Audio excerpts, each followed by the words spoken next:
Here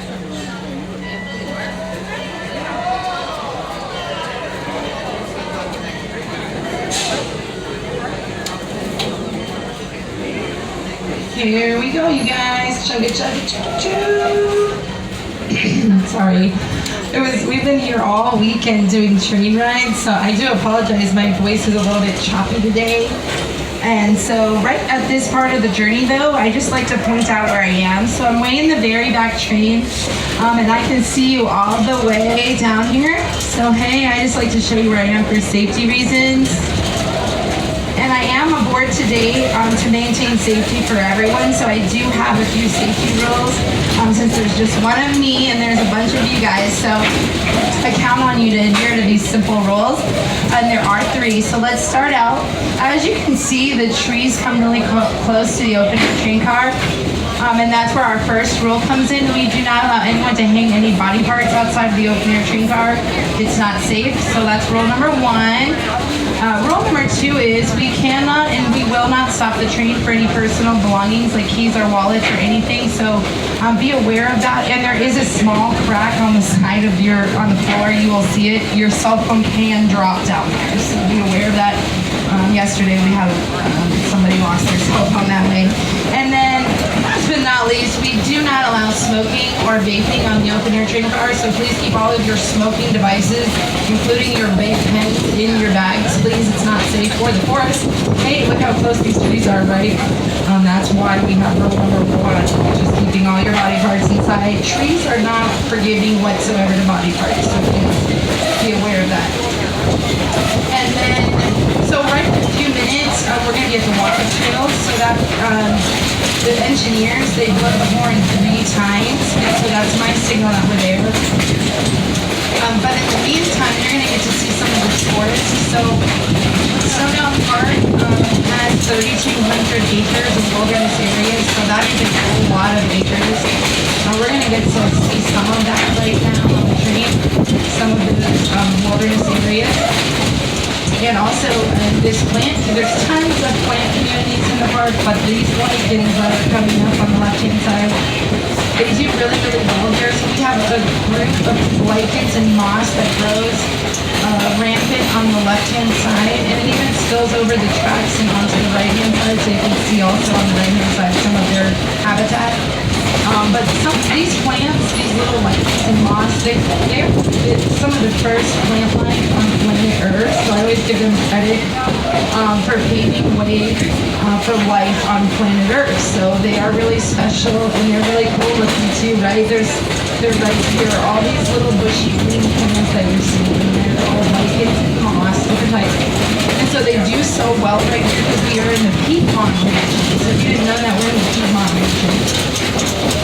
That's what we're classified as. So mosses and lichens do so very well in the Piedmont region because of the moisture and all of that in the air, and all of the rain and weather events that we have here. We have a lot of moisture, so lichens and moss just grow like crazy, and they're really great for the environment too. So I always give them a shout out.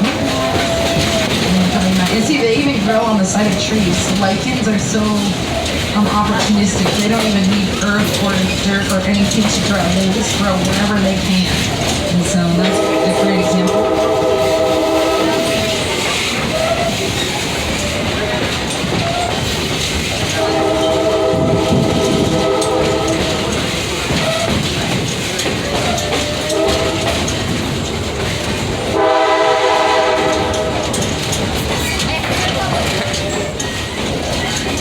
My signal that we are approaching the walk-up trail. So by a show of hands, how many people have actually walked up the walk-up trail? Any hiking buddies? Oh, okay, a couple people. Well, then you know where we are right now, which is the beginning of the walk-up trail. So from the attractions to this area right here, it is actually a 1-mile hike to the very top of Summit. It takes anywhere between 30 and 60 minutes, and it is a moderate of nature hike, so it is moderate of nature. It's not too bad if you do hiking, you know, on a regular basis. It won't be hard for you to get up and down. So lots of people come here just to hike up the mountain for exercise, so including me. And so I live in this area and I hike up probably a couple times a month. So it's not that hard. It's a nice little hike, and it's all about the climb because it is a good and great workout. So if you're trying to get exercise, it's a great workout. And also, we have 12 whole miles of hiking trails here, so it's really hard not to find a hiking trail that you like. And so if you have a map, you'll see where they all are. And the walk-up trail is one of those trails that you can take. So wave at everyone at the walk-up trail. Hey, everybody. All right, so that's the beginning of the walking trail. So in our park, we have really, really great signs because we have a whole department, 4 signs, and so we have signs all over the park. We have on the roadways. If you get on the roadways from the attractions and go left out of there, you can come all the way down here and get to the walk-up trail. And then just like that, we're on the back side of the mountain. Isn't that nice? So in the front side is where the carving is. So really see the sheer size of the granite, but on this side you really can because it is a vast amount of granite here. And also, the engineer, he's going to go ahead and blow the horn again because there's a crossing up here 3 times. That's going to be my signal. And when I come back to you after that, okay? And I'll talk about the geological features. This is really cool.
So like I said earlier, we have 12 miles of hiking trails, and so that is a crossing right there, one of them, so we just have to build them. But on the left-hand side, I want to show you guys all of this granite. Look, it's in layers right here. You see how it's in layers? And even you can get a peek of some of the yellow daisies here that are blooming right on the side of the mountain. So is there anybody on my trip car that knows what magma is that would like to answer that question of what is magma? This lady looks like she knows.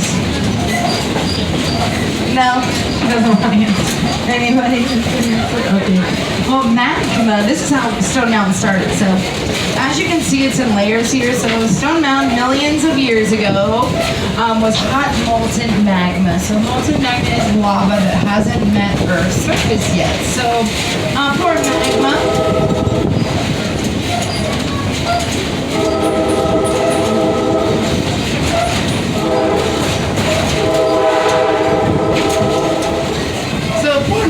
never got to turn into lava, but the situation on Earth changed where it had a chance to harden and cool into granite. And so that's what we're seeing here. So, and that was deep down inside the Earth, 8 to 10 miles, okay? And so then it took millions of years of erosion to lovingly expose what we call Stone Mountain right now. So as you can see right here, all these pine needles kind of going down, and some erosion is still happening to this day. And so what you can see that you're looking at is 20 billion with a B like boy cubic feet of granite, okay? And that's what you can see with your eyes. So what you can't see with that's underneath here is still is twice that amount. So if you do the quick math, it's 20, 40, 60 billion with a B like boy cubic feet of granite in and around the surrounding area for about 9 to 10 miles. So, whoa, we got a lot of granite, right? And that's what you're seeing right here. So that's why it looks like it's in layers because it was hot molten lava, or magma, sorry, that never hit the surface. and it cooled like that. So it cooled in layers deep down inside the earth, and that's why it's in layers like that. Isn't that neat looking? And so in these big chunks that are all along the edges here, those are kind of like the waste products from the mining process. So the Stone Mountain here was actually 80% bigger back in the 1800s before settlers arrived. And so there was a granite mining operation in the area, in this here area. So if you would like to see how enormous it was, you can go to Google and just put in Stone Mountain before the mining days. That's what I put in. And I get to see what it looks like before they mined 80% of it. And I'll tell you, there was 2 other big domes that they took away. So that was what they took away, was 2 other similar domes to this.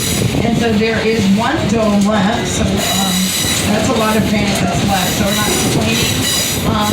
But that's what you're seeing as kind of the waste products of these big chunks of granite. That is not a natural way of erosion. So what you're seeing with all the little gravel pieces and stuff, that's waste product from granite mining. And then also right up coming up here, so they mined all along this area, as you can see. They didn't leave it so pretty. But nature kind of just accepted it, grew some moss and lichens over it, and kind of just life went on, right? So, and they left us this huge amount, and it is a great tourist attraction. So people come here from around the world to come and ride the train, and they do come from around the world to see the granite. So, and I will tell you that as a person that works here, I've seen every person from all around the planet. They all come here to see the granite. So it's pretty interesting to watch. The tourism, I think that's why they leave it, because it does. Tourism brings in dollars. So we like to have a way to continue on with the tourism at Stone Mountain. So I think this big, huge, giant granite does the trick. So and there's your granite cliffs. You get to see a little viewing where people don't get to see. So this area is kind of restricted area. If you're found out here on this area, they're going to ask you to move, and if something does happen and you get stuck out here, you might have to get rescued by the train too, because no tribes come out here or anything like that. So there's no roadways. It's spectacular though. It's nice to look at, and it's interesting to know that it is man-made, so that those cliffs are man-made. But can you imagine the enormity of it before they mined at 80% bigger? It was pretty spectacular. And if we want to go back in time before settlers arrived to the first known uses of the mountain, it actually goes back to the indigenous people of the area. So the names of the tribes that were in this area were the Creek, Cherokee, and the Muskogee, sorry if I mispronounced that, tribes. And those were the indigenous people and inhabitants of the area. They found that they thought that Stone Mountain had sacred and holy qualities, so they would worship here.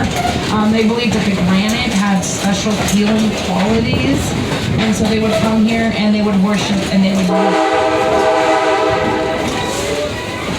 and that was the first known uses of Stone Mountain. So, and I found it interesting too that throughout the history since the settlers arrived, 2 other people had plans for a hospital up at the top of the mountain. So they were trying to make, because they found that there was healing qualities, and that, so they thought it was from the air being lighter up there, and they had named a bunch of different causes that it could be from, and so. I'm going to go with the indigenous people. I think it's something in the granite, so healing qualities. So, and then as we're going to be cruising along, we're coming into Pebble Ridge. So what you're seeing, this little town up ahead, is called Pebble Ridge. And so out west, you may have heard of ghost towns. So ghost towns erected when they were mining gold out there. People would live there, have a town, mine the gold. It would dry up, and then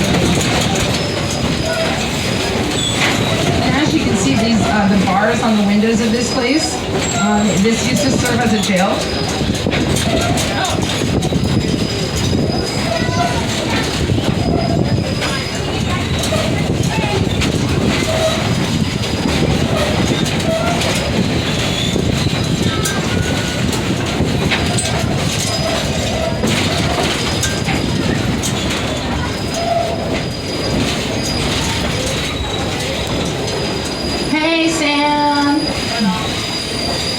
Nice little spot to chill.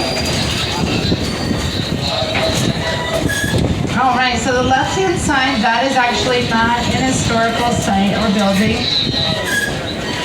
So there's our other engine. We have another engine, and we are in an antique locomotive, so these run on diesel fuel, if you're wondering. And then there's an old governmental building and the post office and the schoolhouse. So all this area is that town, the mining town, okay? And then every good train has a caboose, and there's ours. So we're not going to get to use our other train today. But there it is, it's sitting there. So these are the open air train cars. So you may have heard of like open air train cars out west in Colorado and stuff, and we have some here, so it's pretty neat, right? And we have a great spot for it too, because we have a lot of ground to see and a lot of ground to cover. And so a train ride is the most wonderful way to see all that stuff, right? Hopefully you agree with me on that. And so this side of the park, hold on a second, he's gonna blow the horn across here.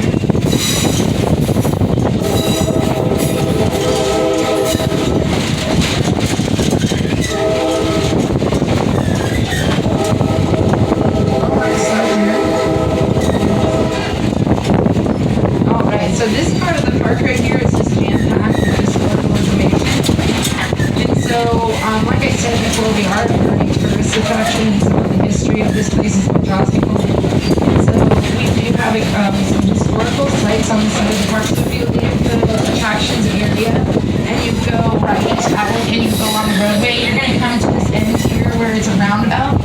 And you're going to see where in the park you can get to a bunch of historical stuff. And like I was saying earlier, we have signs all around the park for where to go. So if it's hard to get lost in the roadways.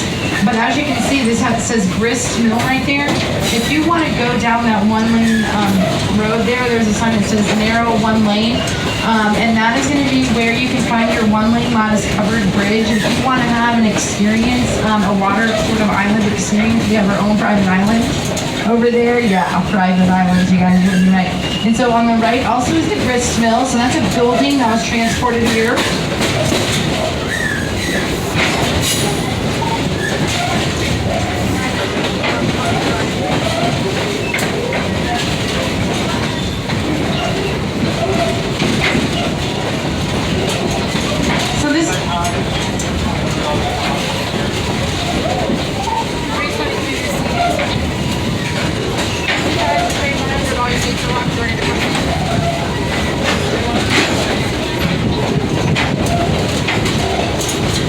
So this is that ancient forest canopy that I was talking about earlier.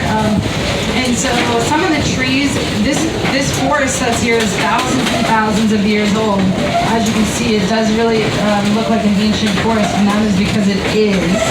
And so some of these giant trees in this area are closing in at 500 and 600 years of age.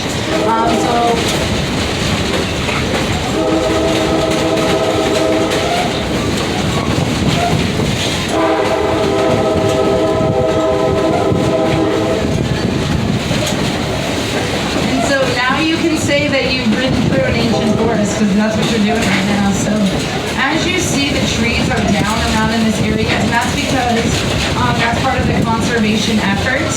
And so in part of the old growth forest, half the life cycle of these huge giant trees are actually when they're on their side. They become home for little critters and bugs eat the tree pulp, and then it goes all the way down and it deteriorates back into the soil to be nutrients in the soil. So that's why they do that. It doesn't look so pretty, but it is how nature intended, and so that's why this area is part of that conservation effort. And so that's when you'll see these old giant trees, and they're all kind of just lying where they fall, and you don't really get to see that often. Because typically that irritates people, and so they take all of the waste from the tree and they just take it out and mulch it and throw it away. But it is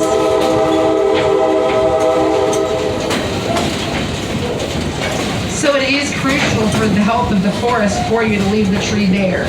So at your own house, if you have a tree down and you don't want it just to leave it there, you can mulch it and leave it right there. So you don't have to look at it for 100 years.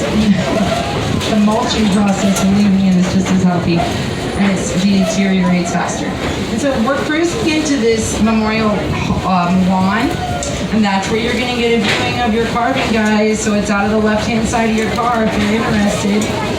And so if you're more interested in long history, which is vast and long, everybody knows, you can march up to the top of Memorial Hall and get your education up there. It's like a nice little exhibit they put on for everybody to enjoy learning the history of Stone Mountain. So it is long and vast. So go there and check it out. It's already got all the class. And part of the fun in there is air conditioning. Air conditioning may help get you up there. And as we're cruising into the station, this train comes in for a nice slow and crawling stop. That's so it can line up with the stairways. So as you disembark, I'm going to come get your gate for you first. I'm going to come get your gate. That's when you're going to know it's safe and we're stopped. And then when I come to get your gate for you, you're going to go down the stairs, take a right all the way down the train to the train platform to exit through the gate by mini golf, so go all the way down. If you got to get your stroller, you can go behind the train platform in and out. That's going to be the easiest way to get your stroller, I promise. So many cute babies today, you guys, by the way. Thank you for coming to visit me. It's fun.